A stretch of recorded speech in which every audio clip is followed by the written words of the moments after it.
y peso unitario de los agregados. Los voy a explicar de manera rápida, ya que el objetivo no es que los vuelva a explicar, sino que les responda a sus preguntas.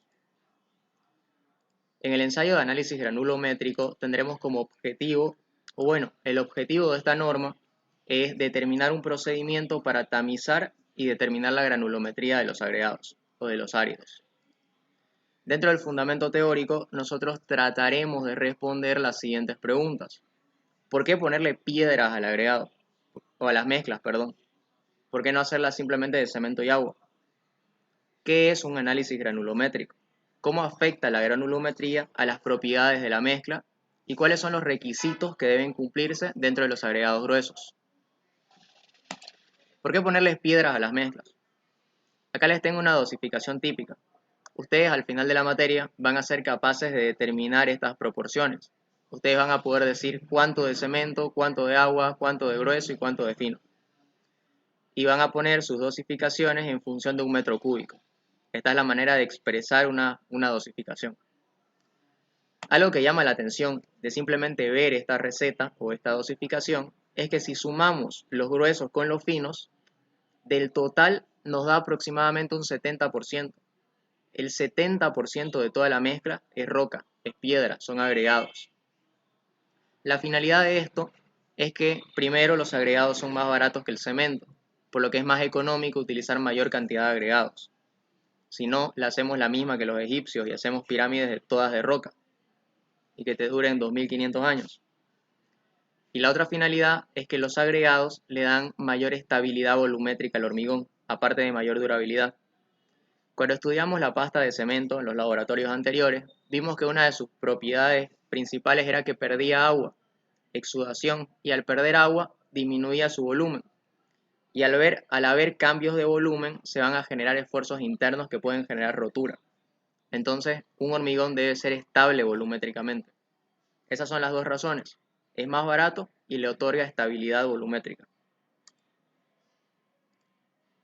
¿Qué es un análisis granulométrico? Este nombre tan llamativo es simplemente la acción de separar las muestras. Separamos las muestras de agregados en partículas o en grupos de tamaños. De manera súper simplificada, tenemos un montoncito de agregados. Lo que nos interesa conocer es la distribución de sus partículas. Van a haber partículas grandes, van a haber partículas más pequeñitas, cada vez más pequeñitas, y de esa manera determinamos la granulometría. Determinamos los grupos de tamaños de las partículas que componen el conjunto de agregados. Eso es un análisis granulométrico. Y para mayor simplicidad, los resultados del análisis granulométrico se representan de manera gráfica. ¿Cómo afecta la granulometría a la mezcla? Y acá creo que es lo importante. La granulometría afecta tanto a las propiedades del hormigón en el estado fresco como en el estado endurecido. Este mismo mapa conceptual está en el PDF que les envié. Solo que en el PDF había un pequeño errorcito. Me había equivocado. Acá afecta la exudación, está repetido 2 veces.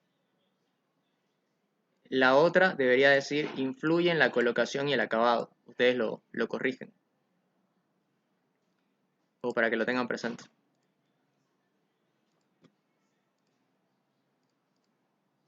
Entonces tenemos la granulometría. Habíamos definido la granulometría como la distribución de los tamaños de las partículas de agregados.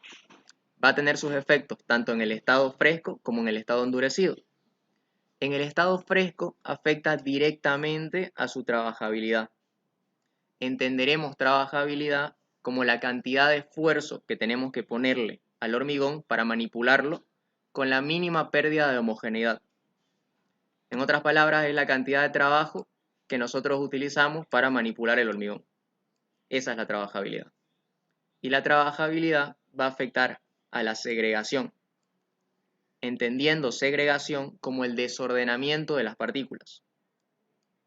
Miremos el fondo de la pantalla, tenemos una losa. Dentro del agregado o dentro del hormigón van a estar las partículas. Lo que se busca con la granulometría es que la distribución de las partículas sea lo más homogénea posible. Si hubiese segregación, lo que ocurriría, por ejemplo, es que los agregados se viniesen a la base, todos al fondo. Entonces, todos los agregados están al fondo y arriba no tenés nada. Hay un desordenamiento de las partículas. Eso es segregación. Afecta a la exudación. La exudación es la pérdida de agua. Entonces, una correcta dosificación de los agregados gruesos y agregados finos, va a disminuir la pérdida de agua. Además, afecta la relación agua-cemento. Si tenemos un hormigón que es adecuadamente trabajable, no vamos a necesitar añadirle más agua. Simplemente ya es fácil de manipular, es fácil de compactar y no es necesario añadirle agua. Y más adelante ustedes van a ver que el agua-cemento es la principal característica para determinar la resistencia. Mientras más agua, menor resistencia. Entonces, si es un hormigón trabajable, vamos a utilizar poca agua y por lo tanto va a ser más resistente. Y finalmente, algo que es lógico, influye en la colocación y el acabado. Si es un hormigón fácil de manipular, va a ser fácil de colocar y fácil de terminar. Y dentro del hormigón endurecido afecta su resistencia, su contracción y su durabilidad. La contracción va relacionado con las pérdidas de volumen. El hormigón, al perder agua, va a disminuir su volumen y esos cambios de dimensiones generan esfuerzos internos que terminan rompiendo el hormigón. Entonces, vean ustedes la importancia de la granulometría. Y esto de acá, saqué las cosas más básicas, que si cualquiera de nosotros, incluso yo, se pone a leer cualquier libro, va a encontrar mucha más información. Pero esto, para fines de la materia, es lo necesario. Y finalmente, ¿cuáles son los requisitos del agregado grueso? Los agregados dentro del hormigón no deben ser mayores que 1/5 de la menor separación entre los lados del encofrado, 1/3 del peralte o del espesor de la losa y 3/4 del espaciamiento mínimo entre varillas. Ahora, para que no me crean lo que les estoy diciendo, yo lo saco de la norma. Les traje este, que es la norma boliviana y dice exactamente lo mismo. El tamaño máximo nominal del agregado grueso no debe ser superior a 1/5 de la menor separación de los lados del encofrado, 1/3 de la altura de la losa y 3/4 del espaciamiento entre barras. Eso es norma. Dentro de los materiales son los siguientes: los tamices, procedimiento de manera súper rápida. Los detalles ustedes lo pueden leer en el PDF y en la norma. Extraemos la muestra y la reducimos al tamaño recomendado por norma. Cuando ustedes agarren el PDF que les envié, hay unas tablas que nos dicen si tenemos agregado grueso, cuánto tenemos que utilizar, cuánto peso, y si tenemos agregado fino, lo mismo. Seleccionamos la serie de tamices de acuerdo a especificaciones. Esto se selecciona igual en base a una tabla. La tabla de agregado fino la tengo. La tabla de agregado grueso la estoy buscando, no la he encontrado. Creo que el ingeniero se las tiene que enviar. Y si no se las envía, de igual manera yo la voy a buscar y se las envío. En base al tamaño máximo que habíamos definido en la anterior diapositiva, seleccionamos nuestra serie de tamices. Tamices número 4, número 8, 16, número 200 y así sucesivamente. Y en la misma tabla, la misma norma te especifica los parámetros, cuáles deben cumplir y cuáles no. Una vez seleccionada la serie de tamices y ordenado de mayor abertura a menor abertura, introducimos el material y realizamos un tamizado inicial. Todo el conjunto lo tamizamos. La norma no especifica el tiempo, es criterio del operador. El siguiente paso es un tamizado final, se realiza individualmente con cada tamiz. Una vez que tamizamos el conjunto, separamos tamiz por tamiz, tamizamos cada tamiz y pesamos el peso retenido en ese tamiz. Todo el objetivo de esto es para determinar esos pesos retenidos en cada tamiz. Con eso se puede realizar la curva granulométrica. Y que acá está la tabla. Esta tabla ustedes la realizan en materiales de construcción, en tecnología del hormigón, en suelo 1, en suelo 2, en todas las materias creo. Se la deben saber de memoria. El peso retenido en cada tamiz se determina en el ensayo. Tenemos la serie de tamices seleccionadas, los diámetros de esos tamices, y entonces al momento de realizar el ensayo nosotros pesamos el material retenido. El peso retenido acumulado es simplemente la suma Digamos que yo quiero determinar este valor. Para determinar ese valor, tengo que tener el valor anterior, sumarle este valor y obtener ese valor. Y así sucesivamente hasta llenar la tabla. Acá tenés la fórmula. Peso retenido acumulado sub i, es decir, de esta fila, es igual al peso retenido parcial sub i, el de la fila de al lado, más el peso retenido acumulado i menos 1, el peso retenido anterior. Para realizar la siguiente columna, simplemente los pesos retenidos en cada tamiz los transformamos a porcentaje. Es decir, que agarramos el peso retenido de cada tamiz, lo multiplicamos por 100 y lo dividimos entre el total, entre la suma de todo, digamos, entre todo el material. Es simplemente expresar en porcentaje. Una regla de 3, ¿no? Si esto es el 100%, esto de acá, ¿cuánto porcentaje es? El peso retenido acumulado es lo mismo, pero con los pesos retenidos acumulados. Los pesos de esta columna los transformamos en porcentaje. Y es de la misma manera. Si esto es el 100%, esto de acá, ¿cuánto porcentaje será? Y determinamos el porcentaje que pasa. El porcentaje que pasa es igual al 100% menos el porcentaje retenido acumulado. Vas restando y vas obteniendo los porcentajes que pasan. Y acá la norma ASTM C33, que es la tablita que les dije que se las voy a buscar, especifica los rangos. Por ejemplo, acá 100%. Acá va a decir 90 a 80, por ejemplo. Más abajo va a decir 65 a 45. Entonces nuestros porcentajes que pasan tienen que estar dentro de esos rangos. En caso de no estar, el agregado no es apto.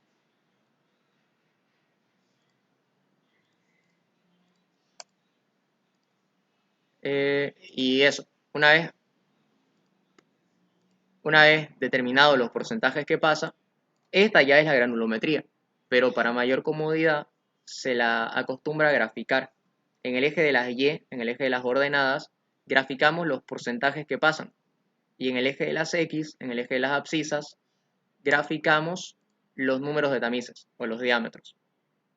Entonces, eje Y, porcentaje que pasa, eje X, los números de tamices. Y eso es la granulometría. Nos vamos al peso unitario. El objetivo de la norma es establecer un procedimiento para determinar el peso unitario o la densidad aparente, es lo mismo. Dentro del fundamento teórico, ¿qué es el peso unitario de los agregados? ¿Para qué me sirve su determinación? ¿Cuál es la diferencia con peso específico? ¿Y qué significa que me salga un peso unitario muy elevado? Primeramente, ¿qué es? Vamos a determinar las palabras clave. De forma resumida, el peso unitario consiste en dividir la masa de un agregado en estado seco sobre el volumen que éste ocupa, incluyendo los vacíos. Esa es la definición de peso unitario. La masa del agregado seco sobre el volumen que ocupa, incluyendo vacíos. Es importante. ¿Para qué me sirve esta determinación? Los resultados obtenidos en este ensayo son necesarios para el proporcionamiento de mezclas de concreto hidráulico y para conversiones masa-volumen en la aceptación de materiales en obra. De forma general, el peso unitario compactado, bueno, vamos a tener dos pesos. Peso unitario compactado y peso unitario suelto. El peso unitario compactado, ustedes lo van a utilizar en la dosificación. Cuando empiecen a hacer ejercicios, este es el valor de los agregados que ustedes van a utilizar. Peso unitario compactado. Cuando se trate de transporte, de almacenamiento, de compra y venta de agregados, vamos a utilizar el valor de peso unitario suelto. El compactado lo utilizamos en los procedimientos de dosificación porque obviamente compactamos el hormigón. El suelto lo utilizamos en el transporte, almacenamiento y compra y venta porque al hacer estas acciones el agregado está en estado suelto.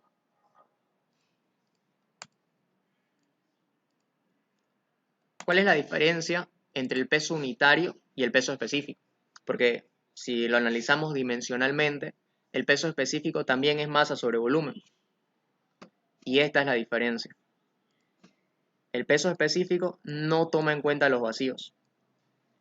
Es el peso absoluto de las partículas. El peso unitario toma en cuenta los vacíos y depende del grado de ordenamiento. Por eso es que tenemos peso unitario suelto y peso unitario compactado, porque depende del grado de compactación.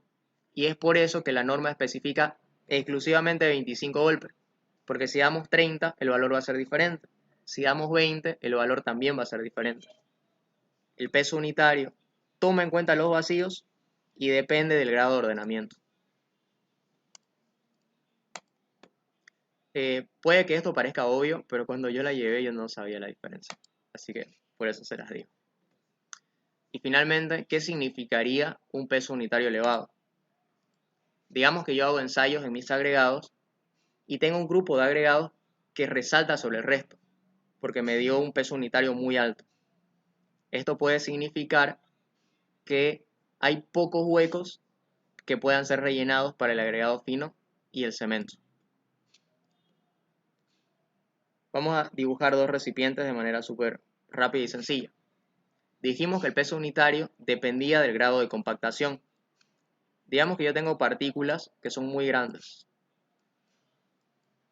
y aparte son del mismo tamaño. Entonces estas partículas dejan muchos espacios vacíos. Y al dejar muchos huecos, mucho aire, el peso va a ser poco, ¿verdad? Porque hay espacios huecos. Entonces, en estas condiciones, el peso unitario va a ser poco. Le pongo negativo, pero es como un símbolo de que va a ser poco, va a ser pequeño, va a ser un valor pequeño. Pero si por el contrario tenemos agregados de diferentes tamaños que al final ocupan casi la totalidad del recipiente, obviamente esto va a ser pesado, porque no tiene huecos, no tiene aire. Entonces este peso unitario va a ser elevado. Entonces concluiríamos que tiene poco espacio para que pueda ser rellenado por el cemento y por el aire y por el fino. Esa es el esquema físico de un peso unitario elevado. Materiales y equipos. Balanza, horno, varillas, recipientes y accesorios. Los detalles ustedes lo leen en la norma. Por ejemplo, los recipientes, la norma especifica los tamaños de los recipientes y demás. Es una tablita. Procedimiento. Extraemos y reducimos la muestra. La secamos hasta masa constante. Y vertemos la muestra dentro de los recipientes y apisonamos en 3 capas con 25 golpes, el procedimiento que ustedes conocen, para peso unitario compactado. Tenemos el recipiente, llenamos una primera capa, compactamos 25 golpes, e introducimos una segunda capa, volvemos a compactar y finalmente la tercera capa. Rellenamos en una sola capa en caso de peso unitario suelto. Cuando hagamos el peso unitario suelto, simplemente de una, lo llenamos de una sin compactar. Tanto para el peso unitario compactado como para el suelto, enrasamos la superficie y pesamos el recipiente con la muestra. Y con eso podemos determinar los valores. El peso unitario compactado es igual a la masa del agregado compactado que llena el recipiente. Y la masa del peso unitario suelto es igual a la masa del agregado suelto que llena el recipiente sobre el volumen del recipiente, que eso se puede determinar por cualquiera de los métodos que ustedes conozcan. Entonces, primeramente nosotros vamos a tener el peso del cilindro o del recipiente más muestra. Le vamos a restar el peso del cilindro y recién vamos a tener esta MC. Por eso les digo, es la masa compactada que llena el cilindro. Lo mismo para el suelto. conclusiones y de esa manera terminan los dos ensayos, tanto de análisis granulométrico como peso unitario.